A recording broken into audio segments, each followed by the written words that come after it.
Hi guys, today we're going to be talking about From Ninth Ward, which is from a novel by Jewel Parker Rhodes. This image right here is of a part of the lower Ninth Ward after some of the floodwaters had started to recede because you can tell that the water was much higher at one point. You can see that trees are knocked over, houses are moved completely off of their foundations and sitting in the roadways. You can just really see the amount of mass devastation from just this one picture. All right. It says, after the hurricane passes, Lanisha and her friend Tashawn are trapped on a roof. They're hot, thirsty, and staring out at the floodwaters where their neighborhood once stood. And now we're going to begin the story here with paragraph 1. No land, only sky and dirty water. Tashawn has his head buried in Spot's fur. He's crying full out, sobbing like the world has ended and Noah hasn't landed his ark. I want to sit and cry too, but it's almost dawn, and I think when there's light, someone will surely find us. I also think, still dark, I've got to make sure Tashawn doesn't fall off the roof into the water. For analyze setting, it says highlight words in paragraphs 1 through 3 that show the setting. So that's exactly what we're going to go and do. I'm going to take our markup, find a color. So no land, only sky and dirty water. And then we have it's almost dawn and when there is light, but it is still dark. And they have to make sure that Tashawn does not fall off the roof into the water. So the opening paragraphs reveal that the narrator, whose name is Lanisha, is trapped on a roof surrounded by dirty flood water. Because remember, this is the floods, the flood waters here. And I'm going to make sure that we know Lanisha. Um, this is the flood waters after the levees have broke. And they are waiting to be rescued, right? Surely someone will find us. Think back to our after the hurricane text where the speaker of that one continuously says, the world is here, but no one is coming, or the world is watching, but no one is coming. The time of day is nearly dawn, but it's still dark outside, and they are stuck on the roof are surrounded by these dirty flood waters. So again, it asks you which elements tell you about the place and time. Well, we just highlighted all the things that tell us about the place and time. All right. Make sure that you note what fortitude is and what it means to endure. So fortitude is going to be um, the strength of mind. So mental strength to face difficulty with courage or with bravery. To endure something means to carry on despite difficulty or suffering. You can make a list of expressions that mean the same thing as endure. Some of them are like hang in there or grin and bear it, stick it out, tough it out, or to see something through. This one says to highlight the words in paragraph 8 that help establish the mood of the scene. So we're going to go back up to paragraph 8. So Tashawn and I scoot closer, our arms and legs touching. I put my arms around him and he puts his arms around me.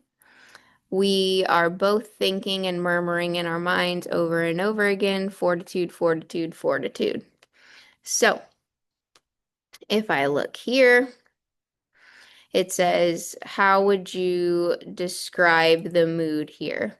So I would put my text box, gonna make sure it's not too big. And I would say that the mood is tense and threatening. They feel threatened by the floodwaters. They feel threatened by the things that are happening around them. And you feel that way whenever you read it. But the characters are determined. They are bound and determined to make it out of here. They're going to survive. They're going to stay alive. They're going to do whatever it takes to stay alive. All right, as we scroll down.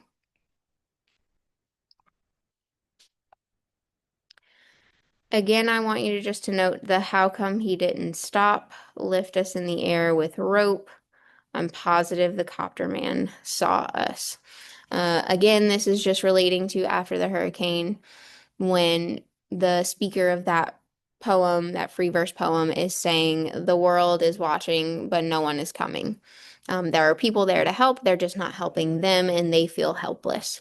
If you don't know what a horizon is, if you click on this, it should take you to all of the little footnotes for all of the words in here that you need to know for the glossary. So the horizon is literally just the intersection or the meeting place of the earth and the sky.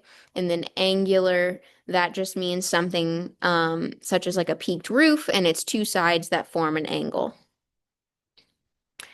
So if I keep scrolling, it says, highlight the words in paragraphs 16 through 18 that show Lanisha is realizing something about Tashawn's character.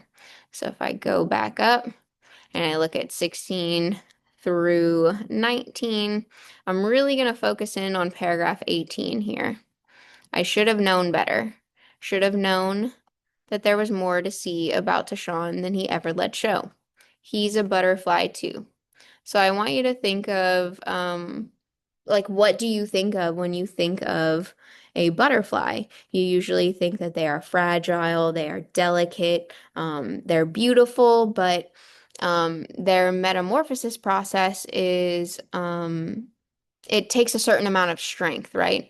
It takes a certain amount of determination. So, um,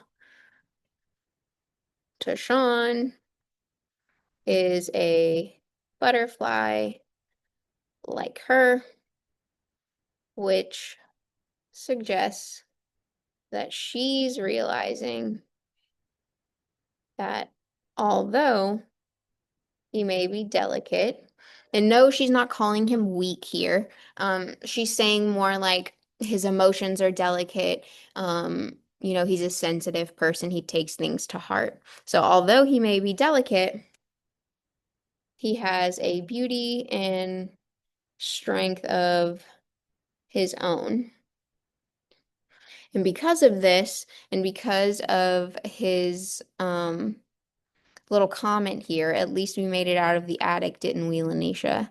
She is now going, she may begin, she may begin trusting and relying on him more often than she had been. Okay. We scroll down. You should already know what focused is, but if you don't, you can click on here and it'll take you to that glossary page. All right. It says, highlight the words in paragraph 23 that help show the mood. Remember, the mood is how the reader feels or the feeling a reader gets from a story. It's different from tone because tone is the author's voice or their attitude about what they are writing. So the mood is how you as a reader feel about that. So let's go to paragraph 23. And we're going to find things that help show mood. So my lips are cracked. I'm hungry, thirsty, tired. I tell Tashawn 100 different Bible stories all about hope. She's trying to stay positive. Um, she says, someone's coming. I insist. People know that we're here. But I feel Spot, if he could talk, would say, that's a lie. Then blink his big brown eyes.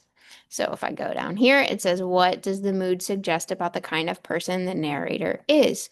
We already kind of talked about this a little bit, but despite her distress, or despite her being in the same situation, right? She's experiencing this with Tashawn. Lanisha is a caring person and she tries to stay positive for Tashawn. And we see that whenever she's giving him the Bible stories about hope, right? And she insists that someone is coming. And despite her feeling like maybe it's a lie because of the helicopter that previously had passed them up, she's still trying to stay hopeful. She's still trying to get him to realize that, um, you know, that they have to stay positive. And she's staying positive for Tashawn. All right, we scroll down to here. It says to highlight details in paragraphs 34 to 40, which is kind of a big chunk that help describe the scene. So let's go back up and find 34 to 40. So 34 starts here. And if I look, careful not to slip in the water, my feet angling on the roof. It is slippery. The roof is slippery. The shingles are slick with oil and gunk. I can barely see the house next door. Most of it is covered with water, but a rowboat is floating caught between our two houses and a bigger willow tree that kept it from floating down the street. It's maybe 6 or 7 feet away. It is perpendicular to both of our houses. So that's a sharp right angle. If it had been parallel, it might have floated out. And then if I scroll down a little bit more, I squint. The boat's rope must be floating deep inside, loose in the water. She also says that her arms aren't long enough to push the boat free and that she's not sure that she can doggy paddle to it. She also says that the angle is all wrong. She's looking at things from a mathematical standpoint, right? She's a very intelligent girl. She's trying to think her way out of this. She is trying to figure out a way to get the boat unstuck. So wrong, because being perpendicular, it needs to be unstuck. If I scroll down a little bit more, it says, what do these details reveal about the challenges that Lanisha and Tashawn now face? So if I grab my text box and I come back to here, we're just gonna literally say the things that we highlighted. So the roof is slippery and the house next door is mostly covered by water. A rowboat is caught or stuck between two houses. It is at an odd angle and its rope is out of reach, right? It's out of her reach. She cannot see it. She assumes that it's under the water. But Lanisha appears to be trying to figure out how to use her surroundings to her advantage.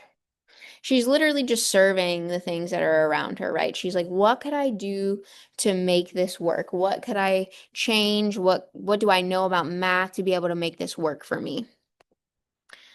If I go a little further down from this,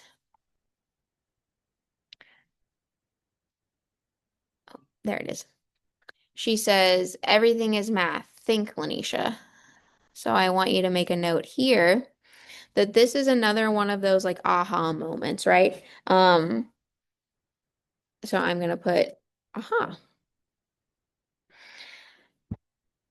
How does the realization change things for the character? So if she knows that everything is math and she tells herself to think, how does this change things for her? So Lanisha, she realizes she can use what she knows about math and angles to reach the boat with the tree trunk. And this might make their escape and their survival more possible.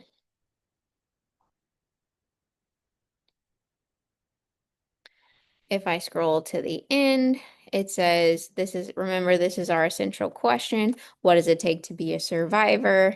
You can stop here or pause this video here, and you can take some notes on what it takes to be a survivor.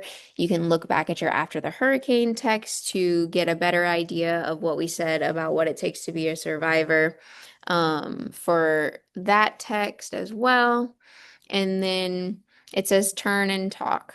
If you don't have a partner around with you, you could ask your parents to discuss it with you or one of your friends that's in the class. It says, how do Lanisha and Tashawn keep their hopes up even when help seems like it'll never arrive? Remember, we talked about hopelessness and what hopelessness does to people.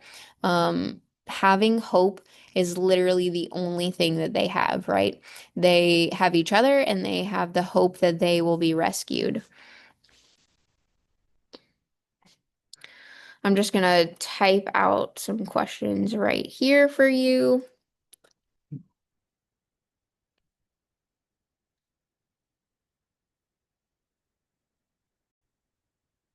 These questions right here are going to be the assessment practice questions that are going to be used as an entry ticket on 12/18, the day of your test. I'll probably give you guys about 5 minutes to do these, and then we will jump right into your test on both after the hurricane and from Ninth Ward.